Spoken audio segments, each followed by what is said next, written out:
هذه الدنيا لا يخلو من مصائب، لا يخلو من محن، لتكون تكفيرا له سيئاته أو علوا له في درجاته. Alhamdulillah, sesungguhnya setiap manusia itu tidak akan pernah lepas daripada yang namanya musibah dan bencana. Maka sesungguhnya musibah dan bencana itu adalah sebuah penghapusan bagi dosa-dosanya atau yang akan mengangkat derajatnya di sisi Allah Subhanahu wa taala. وما تنجو من البليات والفيروسات إنما هو بما كسبت أيدي الناس من المخالفات لرب البريات سبحانه وتعالى. Adapun kalau turun sebuah musibah ataupun virus yang terjadi sekarang ini, semua disebabkan oleh yang dilakukan manusia daripada melakukan maksiat-maksiat dan melanggar perintah Allah Subhanahu wa taala. عدم الاستقامة على ما أوجب الله وترك ما حرم الله ذاك هو سبب وجود البلايا والمصائب في البلاد. فالذي يثير هذه الأمور من دور للمعاصي أو للزنا أو للربا أو لشرب الخمر فذاك هو عدو البلد وعدو أهل البلد. Maka dengan adanya maksiat-maksiat di negeri kita ini, itu yang akan menimbulkan turunnya musibah dan bala. Maka siapa yang melakukan daripada maksiat tadi dengan sebabnya timbul sebuah bala dan musibah atau virus, maka dia adalah musuhnya negara. ليس دواء الفيروس الفاكسين، إنما دواء الفيروس البعد عن الأسباب التي وقع السخط والغضب من الله بسببها وهي المعاصي. Dan bukanlah obat dari virus itu adalah vaksin, tapi obatnya adalah kita menjauh daripada yang dibenci oleh Allah Subhanahu wa taala. كيف يحصل الشفاء وأنت تتعاطى أسباب المرض؟ Bagaimana akan bisa sembuh sedangkan kamu melakukan sebab-sebab daripada penyakit? إذا منعك الطبيب من أكل الدوريان لأن عندك سكر أو ضغط وأنت تستمر في أكله ثم تقول دواء الطبيب لم يفيد، نقول الغلط منك لا من الطبيب. Kalau misalkan dokter mengatakan kamu jangan makan durian karena punya penyakit gula dan sesak napas, akhirnya dia tetap makan duriannya walaupun minum obat, maka tentunya akan tetap sakit. Yang salah di sini bukan dokternya, tapi yang salah adalah diri dia sendiri. فإنك إن وقعت في مصيبة أو بلية فارجع لنفسك، ما السبب في وقوع ذلك؟ لا بد أنك تجد خلل أو نقص في دينك، فلهذا العبد أن يتذكر بنزول المصيبة، فإن لم يتذكر عند البلاء والمصيبة فإنه يعيش في غفلة ولا يرجع إلى الله أبدا. Jadi kalau kita mendapatkan sebuah musibah atau bencana, maka kembalilah kepada dirinya. Ingatlah apa yang telah dia lakukan daripada kesalahan-kesalahan. Mungkin ada kesalahan yang menyebabkan turunnya sebuah musibah tadi. Jadi kalau kita ditimpa sebuah musibah atau bencana, kita kembali kepada diri kita sendiri. Apa kekurangan yang telah kita lakukan daripada ketaatan kepada Allah. من يتعاطى أسباب المرض ويشرب الدواء فالشفاء عنه بعيد لأنه خالف أمر الطبيب. Kalau misalkan kita sedang sakit, kemudian kita melakukan sebab-sebab penyakit tadi, tapi sambil minum obat, tentunya tidak akan bisa sembuh karena dia telah menyalahi perintah daripada dokter. فما وقع من البليات والأذيات والمصائب ذاك إنما هو تذكير للناس لرجوعهم إلى منهج رب الناس وشريعة سيد الناس محمد صلى الله عليه وآله وسلم. Adapun turunnya bala dan musibah ini semua adalah sebagai peringatan bagi manusia untuk kembali ke jalan Allah Subhanahu wa taala dan jalan baginda Nabi Muhammad sallallahu alaihi wasallam. وينبغي امتثال أمر الطبيب، وطبيب الأطباء هو محمد صلى الله عليه وآله وسلم، فقد أرشدنا بما فيه طب أبداننا وطب قلوبنا، فجزاه الله عنا خير ما جزى نبيا عن أمته صلى الله عليه وسلم.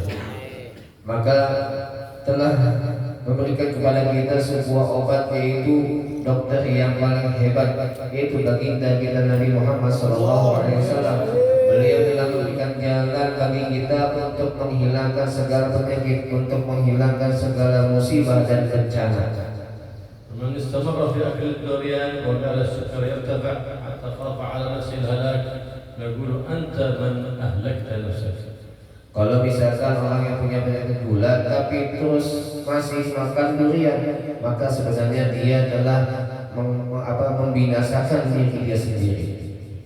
إذا علمت أن هذا الشيء يضرك أو يؤول بك إلى الموت فأنت تفعل فحكمك حكم قاتل نفسك. Kalau sudah tahu kalau melanjutkan makan ini akan membinasakan atau membuat dia akan mati, meninggal, maka ini bisa dikatakan dia seperti orang yang bunuh diri. كذلك هذه أمراض للأجسام، كذلك أمراض القلوب، من أراد الشفاء منها فليسلك طريق الشفاء ولا يتبع شهواته، فإن من اتبع شهواته في الدنيا حرم النعيم في الآخرة.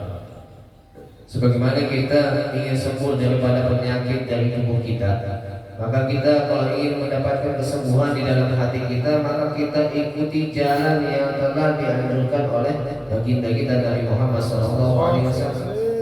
قال الحق سبحانه وتعالى لا أجمع على عبدي خوفين ولا أمنين.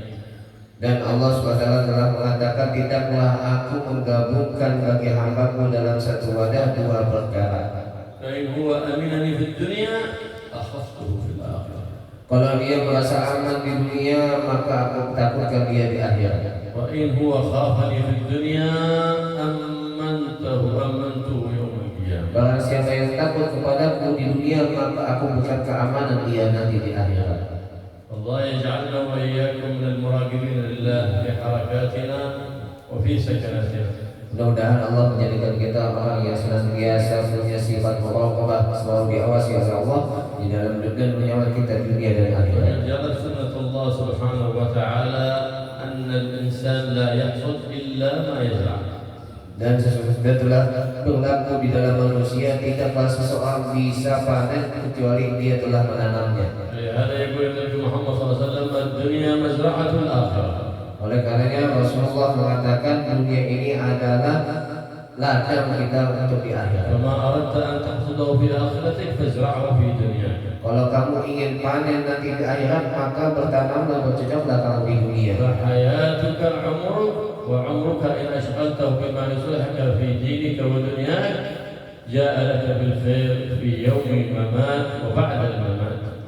Kalau misalnya kita akan hidup nanti di akhirat, maka jagalah kehidupan kita di dunia ini untuk selalu melakukan kebaikan yang akan mendapatkan kebaikan nanti di akhirat. ولا تطمع أن تحصد ما لا تزرع. Dan janganlah kamu berharap mendapatkan hasil yang tidak kamu tanam, أو تحصد من غير جنس ما زرعته. atau kamu ingin mendapatkan panen tapi bukan jenis yang kamu tanam. فإن زرعت براس atau gandum فتحصد براس atau gandum ما فتحصد durian. Kalau kamu misalkan menanam beras, ya tentu hasilnya beras.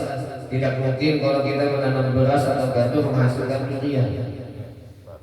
وإن زرعت durian ما فتحصد براس. Kalau kita menanam durian, tidak mungkin akan menghasilkan beras. فإن زرعت الخير حصدت الخير وإن زرعت الشر حصدت الشر. Kalau kita menanam di dunia kebaikan, maka kita mendapatkan hasilnya di akhirat kebaikan. Sebaliknya juga kalau kita menanam di dunia ini kejelekan, maka kita akan mendapatkan hasilnya di akhirat kejelekan. فماذا تقول على شخص زرع براس ثم لما نبت البراس لام الأرض قال لماذا أنبت براس وأنا في حاجة إلى كاجان إيجو. Kalau misalkan seorang menanam beras kemudian tumbuhlah, sedangkan dia ingin memerlukan kepada kacang hijau.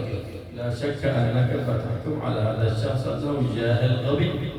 Maka kita bisa katakan orang yang menanam ini ada yang salah. كذلك إذا رأيت شخص لا يسلك في طريق الآخرة ولا يعمل أسباب النجاة يوم القيامة ثم يرجو النجاة في يوم القيامة فالحكم في ذلك سما ثم يرجو النجاة فذاك ما تحكم عليه أنه شخص غبي. Begitu juga kalau kita menginginkan nanti selamat di akhirat kita, tapi selama di dunia dia atau menjalankan daripada jalan yang tidak diperintahkan oleh Allah, maka seperti orang yang menanam tadi, Allah minta untuk menanam kebaikan tapi dia malah menanam kejelekan, seperti orang yang diperintahkan menanam kacang hijau tapi dia menanam beras. Kita semua mengharap meninggal dalam keadaan husnul khatimah. Kita semua ingin selamat, kebahagiaan di dunia dan akhirat.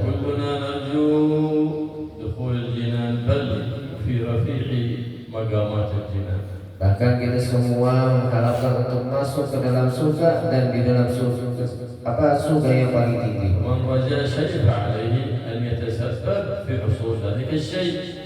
Kalau kita ingin menginginkan sesuatu, maka kita melakukan sebab daripada apa yang kita inginkan. فمن لم يتسبب في ذلك رجاء أن يكون تاجر وصار كل يوم ينام بعد الفجر فذاك غبي لا يكون تاجر لأنه ما سلك طريق التجار في الهمة والنشاط. Memang siapa yang ingin kaya tapi dia tidak melakukan sebab untuk menjadi orang kaya, dia tidur aja kerjaannya, maka bagaimana mungkin dia akan bisa menjadi orang yang kaya? وجاء أن يكون عالم وما سلك طريق طلب العلم فذاك متمنن وليس مترجي.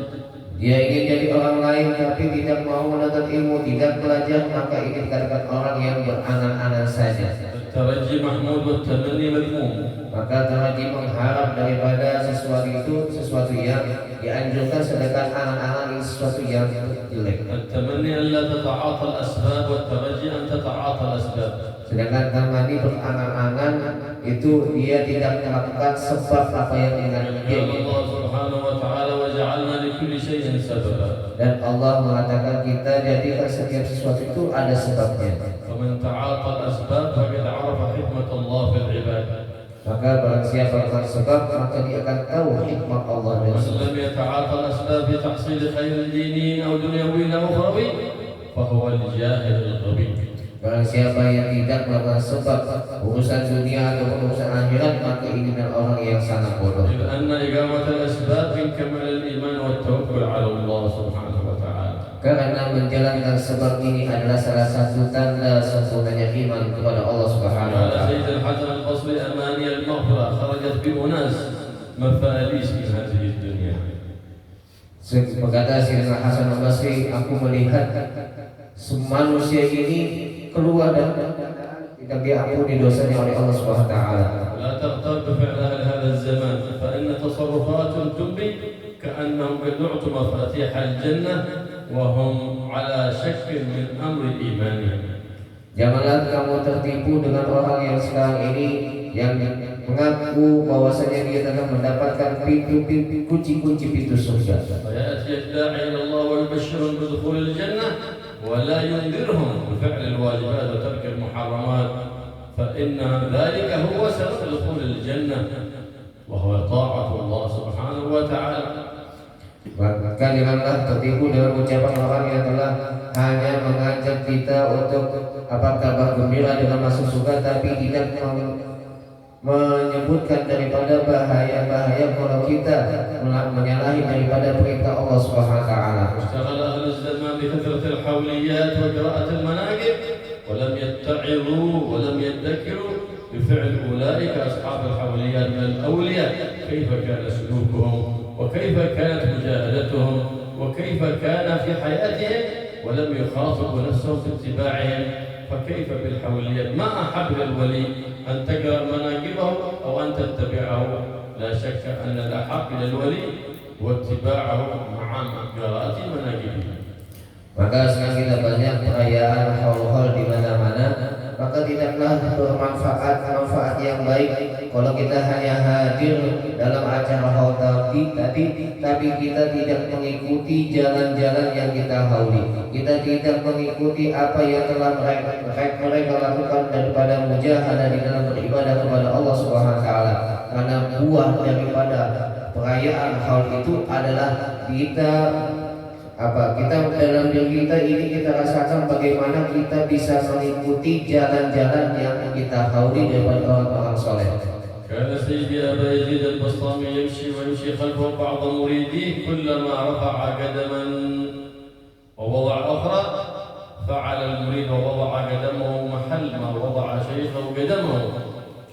Maka suatu ketika Abu Yazid Al-Bustami ketika berjalan ada seorang murid yang mengikutinya. Setiap Abu Yazid ini mengangkat kakinya dan meletakkan kakinya tadi itu, maka murid tadi mengikuti sesuai dengan letak kaki dari Abu Yazid Al-Bustami. فالتفت إلى سيدي أبا يزيد البسطامي فقال له يا ولدي لو سلخت لك جلدي لما انتفعت به، لكن انتفاعك إنما أن تنظر في سيرتي وطريقتي ومنهجي وأخلاقي وتقتدي بي في ذلك، فحينئذ تكون قد انتفعت بي.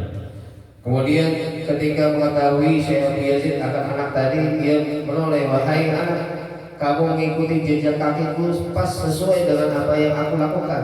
Kalaupun kamu ingin mendapatkan kulitmu, aku lepas kulit ini kemudian kamu ambil, maka itu tidak ada faedahnya. Faedahnya adalah kalau kamu mengikuti jalanku, kamu mengikuti amalanku, kamu mengikuti apa yang telah aku lakukan. والله يسلك بنا وبكم طريق الاستقامة ويعيذنا من موجبات الندامة. Ya Allah, mudah-mudahan kita semua diberikan oleh Allah jalan untuk dalam istiqamah dan dijauhkan daripada jalan penyesalan. يشغل قلوبنا وجوارحنا بطاعة لله سبحانه وتعالى ولا يخذلنا بالمعاصي. Mudah-mudahan kita, hati-hati kita diberikan oleh Allah untuk selalu taat kepada Allah dan dijauhkan daripada maksiat kepada Allah. يبارك لنا ولكم في المجالس والمدارس ويجعلها معمورة بالعلوم النافعة. Mudah-mudahan diberikan keberkahan kepada kita di dalam rumah kita, di dalam majelis kita, dan mudah-mudahan majelis dan rumah kita dimakmurkan dengan zikir kepada Allah Subhanahu wa taala. Apa ada pertanyaan? Beliau mempersilahkan sekarang untuk tanya jawab.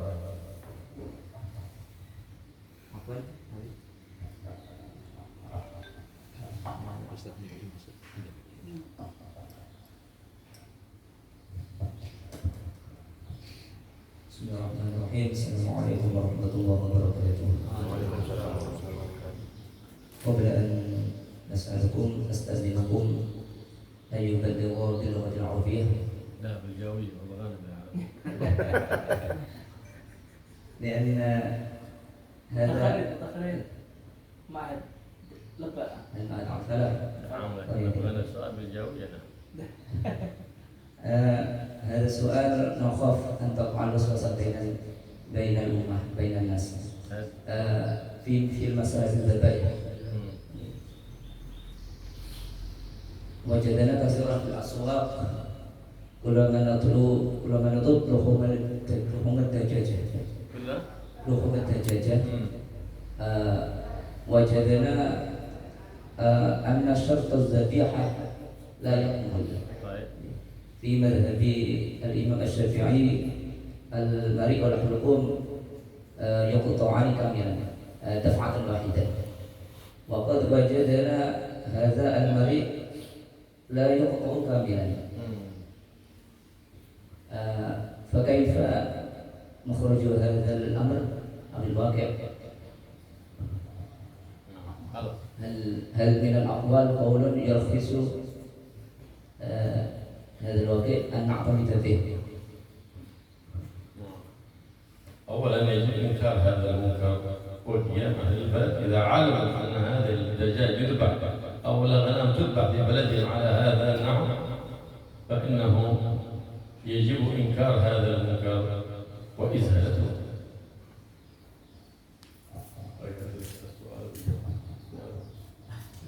Soalnya adalah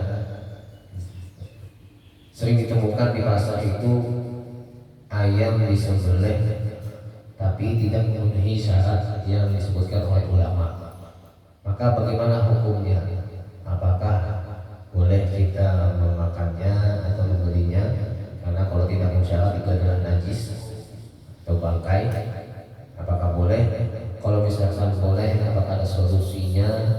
Maka di sini beliau menjawab pertama kali, jawabannya wajib bagi kita pertama kali bagi yang mengetahuinya untuk mengingkarinya. Artinya di sini harus dikasih tahu, harus dijelaskan ini adalah bangkai karena tidak memenuhi syarat dalam penyembelihan. ورد في الحديث عن النبي محمد صلى الله عليه وسلم أنه يجب قطع الحلقوم والمريض وجوبا كاملا وندب قطع الوجين وقيل يجب. وما هما الوجيان؟ هما العرقان حوالي العنق.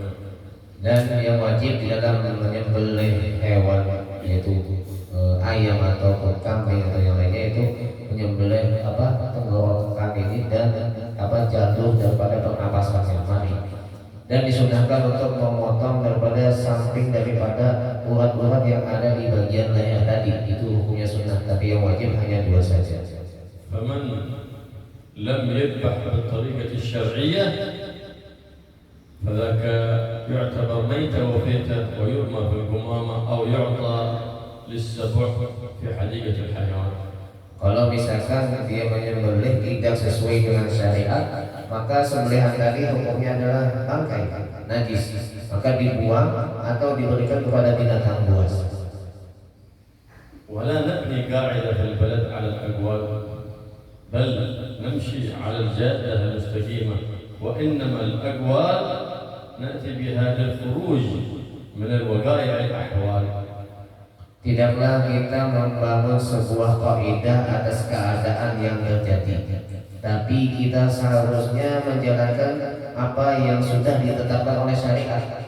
Karena tidak boleh kita membangun daerah kita, hukum di dalam daerah kita dengan pendapat-pendapat yang tidak utama. وقد وقع ذلك عند بعض العلماء وذبح كبشا وبقي شيء معلق من الحلقوم بعد ذلك قيل له ارميه في القمامة وكان فقيرا فقال له بعض العلماء فإن ذاك في من يقول من العلماء بحليته فهذه الأقوال جاء بها للخروج من هذه الوقائع الأحوال لا نؤسس عليها قاعدة في البلد ونقول للناس اذبحوا على هذه الطريقة. Jadi boleh kita menggunakan sebuah pendapat, tapi ketika ada sebuah keadaan atau kejadian, seperti kejadian suatu ketika ada seorang menyembelih, tapi ketika menyembelih ini masih ada tersisa daripada urat daripada pernapasan tadi menggantung, ya belum sempurna terpotong. Akhirnya karena tidak sempurna dibuang. Akhirnya jangan dibuang karena keadaan mereka waktu itu miskin. Nah, dalam keadaan seperti ini boleh kita mengambil pendapat ulama yang mengatakan boleh memakan ketika hewan tadi belum terputus secara sempurna. Itu ke dalam suatu keadaan, tapi bukan menjadi sebuah kaidah untuk semua orang boleh memotong walaupun tidak terputus daripada tenggorokan atau pernapasannya. لكن للأسف الكثير من الأساتذة في هذه الأيام حتى يحللوا للناس بعض الحرام فمشوا كل شيء أمورهم على الأقوال. صلاة لا تصح إلا على الأقوال، عبادات لا تصح إلا على الأقوال. هذا ليس هو طريق الاستقامة في شرع مولى بلال محمد صلى الله عليه وسلم. Bahkan sangat disayang sekali banyak sekarang ustaz-ustaz itu menghalalkan akan pendapat sesuatu yang diharamkan dengan pendapat-pendapat. akhirnya mereka sholat dengan pendapat ini, mereka ibadah dengan pendapat ini, maka ini semua bagian daripada kebodohan. وما ترى كثير من الأساتذة الذين قربوا من أهل الإمارات أو الغنى فإنهم يتقربون إليهم ببحثهم للأقوال لكي يحللوا لهم الحرام فذاك هو الذي يفتن الناس ولا يسعى في هدايتهم. Sebagaimana kalau ada seorang muallim yang dekat dengan daripada perusahaan atau proyek yang lainnya, mereka mencari pendapat yang membolehkan apa yang dilakukan oleh perusahaan tadi. Maka ini adalah salah satu guru yang menimbulkan fitnah di dalam negerinya sendiri. وإنما نحكي الأقوال للخروج من الحرج من مسائل وقائع الأحوال حتى لا يستمر الإنسان في الإثم وحتى يتوب عما مضى ويقبل بهمة جديدة على دينه ولا يتتبع الأقوال. Adapun kita mendatangkan pendapat ini kalau misalkan ada sebuah kejadian yang bisa melepaskan dia daripada dosa tadi, bukan kita menyampaikan pendapat tadi untuk menjadi sebuah pedoman atau dasar dalam melakukan sebuah ibadah. Jelas. belum jelas. Fikih sunnah.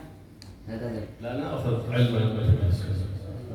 لا نأخذ علما من هذا الكتاب.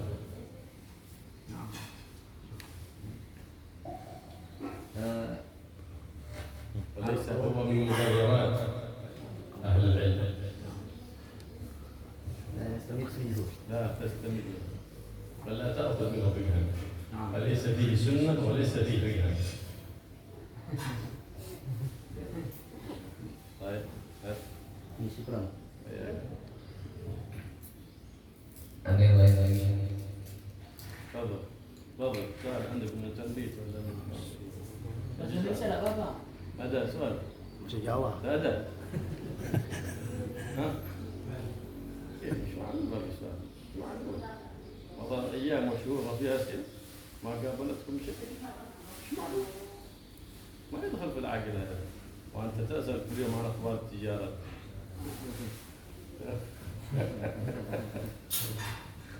تفضل ada pertanyaan atau cukup? Ayo. Mari.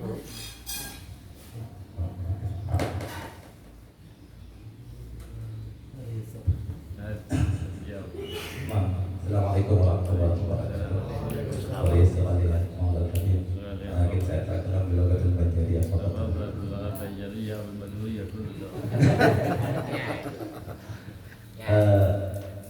Pertanyaan dari saya. Yang pertama adalah kita biasanya banyak pekerjaan masalah setiap hari sehingga kadang masalah-masalah itu kita bawa ketika akan melakukan sholat. Lalu bagaimanakah supaya hati kita kaitan kerja anusalia murakiz al-qulubana fi tauhid Allah inda shalah.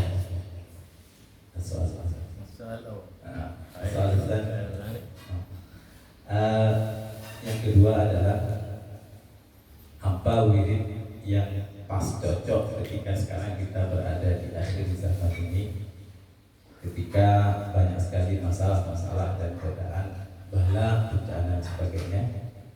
Apa yang harus kita baca kan kamsil wirid qiraatus salawat atau qiraatul Quran atau zikir.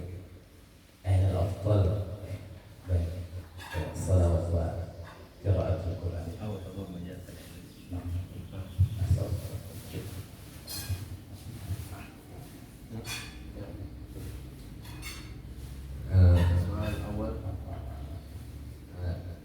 كلنا مشاكل في البيوت أو في الشركات أو في أحوالنا. بعدين قد جاءت المشكلة عندما نصلي كيف محضر والخلوص من هذه المشاكل عندما نصلي كما قال يكون قلوبنا يتجه إلى الله سبحانه وتعالى ليس فيه muskilat awil asyik alladhi sarafahu anillahi subhanahu wa ta'ala. Soal awal wa soal tsani hal hunaka awrat aw dzikr khas fi hadzal zaman min zaman fitan hal min dzikr aw salawat aw istighfar aw qira'atul Qur'an. السؤال الأول: الإنسان لا يخلو عن أشغال ولا يخلو عن مشاكل، كل إنسان ألا بين قليل وكثير، فإذا دخل الصلاة في ذلك الوقت اليسير ينبغي له أن يفرغ باطنه وخاطره لله سبحانه وتعالى. بماذا؟ بأن يستشعر عظمة وأنه يدخل في حضرة الله، فإذا استشعر عظمة حضرة من يقوم بين يديه جلب ذلك التعظيم والتوقير الهيبة، فجلب له الخشوع والخضوع في الصلاة. Memang kita semua ini siapapun orangnya pasti akan punya kesibukan dan permasalahan. Tapi kalau kita mau sholat kata beliau, maka rasakanlah di dalam hati kita ini ketika mau sholat, walaupun waktunya hanya sebentar sholat tadi, kita merasakan kita sedang berhadapan dengan orang yang sangat agung. Ya, mungkin bisa kita contohkan kalau kita sedang berhadapan dengan beliau bagaimana. Tentu kita akan merasa menghormati beliau, ya kan? Itu seperti itu kalau kita lagi sholat. Kita bayangkan, kita rasakan di dalam hati kita kosongkan hati kita daripada masalah-masalah tadi. Insya Allah hatinya akan betul-betul bisa menghadap kepada Allah Subhanahu wa Ta'ala. الشيطان يحسد الإنسان على دخوله في حضرة الله، فلهذا يذكره جميع أموره ومشاكله كلها، يذكره إياها بالصلاة ويقول له اذكر كذا اذكر كذا اذكر كذا، كما قد ورد في الحديث عن رسول الله محمد صلى الله عليه وسلم. Dan setan ini dia sangat kasar, sangat iri dengan manusia ketika dia sholat. Akhirnya ketika sholat tadi dia mengingatkan masalah ini, ingat masalah ini, ingat masalah sampai yang hilang pun bisa ingat waktu sholat. حينئذ فالعبد يلتجئ إلى الله من وسوس الشيطان ويتعوذ بالله من الشيطان الرجيم من همسه ونفثه ووسواسه قبل الصلاة.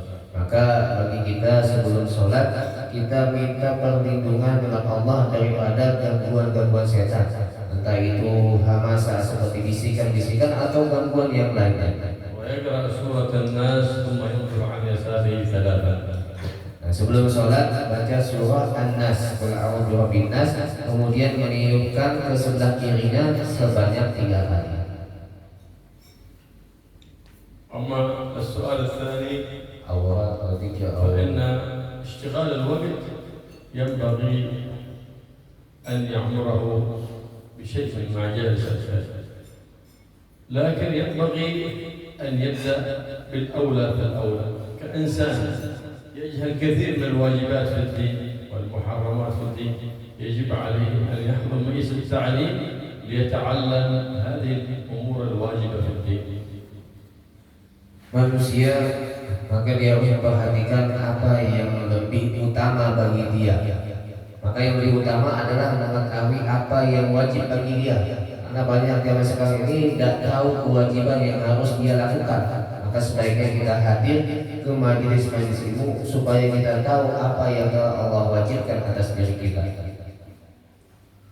فإذا علم الواجب الذي عليه القدر الواجب من العلم فحينئذ يشغل وقته، إن كان عنده أمر من أمور الدنيا فيشتغل بذلك مع تقوى الله سبحانه وتعالى، ويرتب وقته بين تلاوة القرآن والذكر والصلاة على النبي محمد صلى الله عليه وسلم، فإن ذلك لا يعارض بعضه بعضا. Dan kalau sudah dia mengetahui hal-hal yang diwajibkan oleh Allah, maka silahkan dia menyibukkan dirinya dengan urusan yang lain. Kalau dia misalkan sibuk di kantor, silahkan. Nanti dia akan mengatur waktu-waktunya, waktu untuk membaca Al-Quran, waktu untuk membaca wirid, waktu untuk bersalawat. Satu sama lainnya tidak akan menentang daripada yang lainnya. فإن الأوراد لازم الإنسان لطريق الآخرة فمن ليس له ورد فليس له وارد كما قال السلف الصالح. Nah, maka sepadannya kita itu mempunyai wiritan khusus atau wiritan di dalam keseharian kita. Karena orang yang tidak mempunyai wirid maka dia tidak akan mendapatkan pemberian dari Allah Subhanahu wa taala. Mungkin maksud law kana fikrul khas atau di hadis zaman min al-fitan dia buat anna bidikrihi al-fitan. هو بالذكر مجلس الذكر يكون جليس الرحمن فإذا كان جليس الرحمن ابتعد عن مجلس الشيطان. Jadi tidak ada zikir khusus ya istilahnya untuk menjauhkan kita daripada fitnah di zaman ini. Karena kalau kita sudah duduk seperti ini majelis ilmu atau majelis zikir itu sudah mendekatkan kita dengan Allah dan Allah sendiri yang akan menjauhkan kita daripada fitnah. لتقوية الإيمان في القلب حتى لا يتحرك من الفتن ينبغي أن يواظب على هذا الذكر قبل صلاة الفجر يا حي يا قيوم لا إله إلا أنت 40 مرة. Jadi di sini ada zikir khusus supaya menguatkan hati kita jangan sampai mengikuti daripada fitnah-fitnah di zaman ini, yaitu membaca diri ya Hayyu ya Qayyum sebelum sholat subuh sebanyak 40 kali. وأستغفر الله العظيم الذي لا إله إلا هو الرحمن الرحيم الحي القيوم الذي لا يموت وأتوب إليه رب اغفر لي 27 مرة صباحا و27 مرة مساء فإنه لا يرى مكروها في نفسه ولا في أهل بيته لا في زمن الفتن ولا في زمن المحن ولا في زمن الفيروسات. Jadi juga tadi istighfar beliau Astaghfirullahaladzim Ar-Rahmanir-Rahim Alladzi la ilaha illa huwa sebanyak 27 kali dibaca pagi, nanti juga sore dibaca 27 kali juga, maka dia akan selamat daripada fitnah, selamat juga daripada musibah dan selamat daripada virus yang ada. والثبات على الإيمان والموت على حسن الختام يواظب على هذه الصلاة على النبي محمد صلى الله عليه وسلم في كل ليلة 10 مرات وفي ليلة الجمعة 100 مرة وهي. Dan juga di sini ada salawat yang akan beliau bacakan yang dibaca sebanyak 10 kali setiap malam. Tapi khusus malam Jumat 100 kali yang akan menimbulkan ketetapan keimanan kita dan meninggal dalam keadaan husnul khatimah. Dan setelah itu adalah salli ala sayyidina Muhammad Nabi Ummi al-Habib al-Mahbub al-Ali al-Qadr al-Azim al-Jah wa ala alihi wa sahbihi wa sallam. Allahumma salli ala sayyidina Muhammad Nabi Ummi al-Habib al-Mahbub al-Ali al-Qadr al-Azim al-Jah wa ala alihi wa sahbihi wa sallam. الله يثبت الإيمان في قلوبنا ويزيد أعمارنا في طاعة الله ويموتنا على حسن الخاتمة طول عمر في خير ولطف وعافية. Mudah-mudahan Allah berikan kepada kita rezeki selalu diberikan istiqomah dalam menjalankan ibadah kepada Allah, dan mudah-mudahan kita semua ditetapkan iman kita dan meninggal dalam keadaan husnul khatimah. Sudah.